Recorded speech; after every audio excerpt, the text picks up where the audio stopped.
আসসালামু আলাইকুম। আজকে আপনাদের আনকমন কালারের একটি পিঠার সাথে পরিচয় করে দিব। আমরা তো সচরাচর সাদা আতপ চাউলের ভাপা পিঠা খেয়ে থাকি, কিন্তু পাহাড়িরা সাদা আতপ চাউলের ভাপা পিঠা থেকে কালো বিন্নি ধানের চালের ভাপা পিঠাটাকে বেশি পছন্দ করে।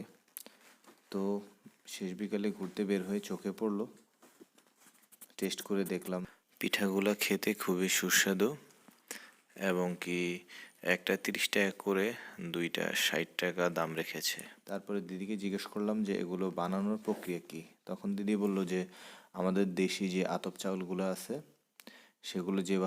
সেগুলোর পিঠা যেভাবে বানানো হয় ঠিক সেম একইভাবে গুড় এবং কি নারকেল দিয়ে বানায়। এই পিঠাগুলো পাহাড়ি অঞ্চলে বসবাসরত সবারই অনেক প্রিয়।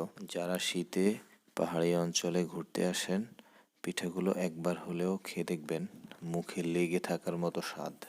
এবং কি প্রেজেন্টেশন পদ্ধতিটাও কিন্তু খুবই সুন্দর ছিল, কাঁঠাল পাতার উপরে পিঠা। এক কথায় প্রেজেন্টেশন পদ্ধতিটা আমাকে মুগ্ধ করেছে। ধন্যবাদ সবাইকে।